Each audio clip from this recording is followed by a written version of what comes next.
Jim from Thunderbolt Lock here. I want to show you what we do here to stabilize the housing cable. We've laid out a picture, and this shows the order of all the components, this being the manual override cable, this being the housing cable. It's going to fit like this, and it will look like this when we're done. And I'm going to do a quick assembly for you. Now this larger bolt fits through the eyelet that's on the tip of the actuator.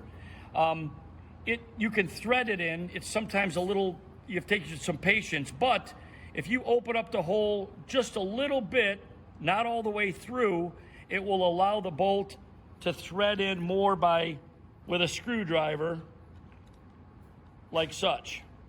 So we're going to start out threaded in only till about a 1/4 inch protrudes. You're going to install one of the internal tooth lock washers. You're going to install the eyelet, and I want the ferrule facing the outside of the box itself. So it's going to go lock washer, ring terminal, lock washer, and then I'm going to thread this bolt all the way through.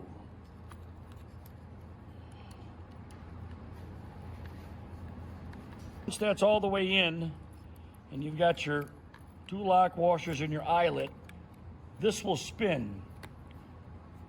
Take a decent sized drop of Loctite right on the center, and then you're going to install a coupler nut. So we're going to thread that all the way down past the Loctite and secure it onto there. Now the easiest way, it's imperative that this ring terminal stays straight. So if you look from the top down, what we don't want is any angle to be here. We want this to be straight. Easiest way to do it is to move this forward and let it sit inside this little cavity, and that'll keep it straight.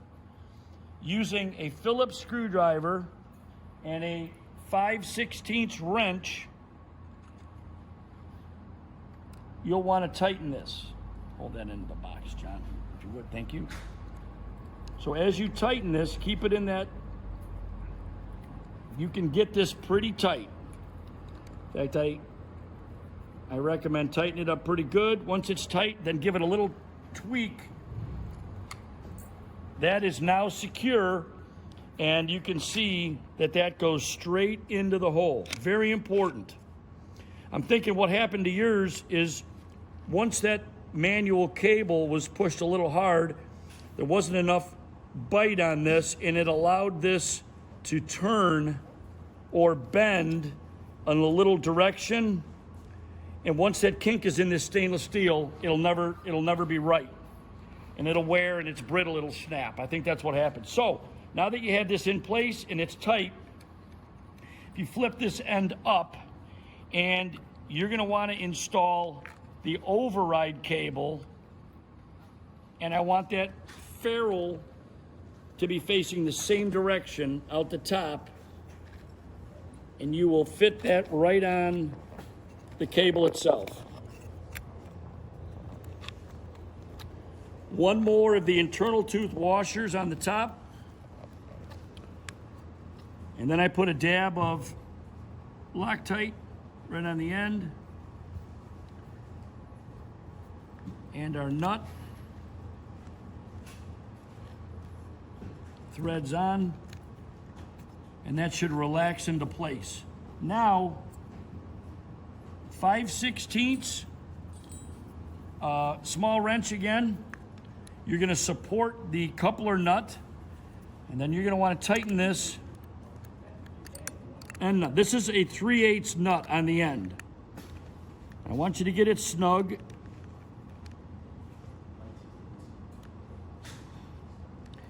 You might find the way this bends right here, you can either back that off and get a different adjustment. I like to get a set of long nose pliers in, and I'm able to make an adjustment accordingly. Now we want, you can see that there's a little bit of an angle. I want to work that till it's straight, so when this goes in and out, there's no bend to it. Again, we'll look at check our top. Goes in and out straight. Now going back to give this one more snug adjustment.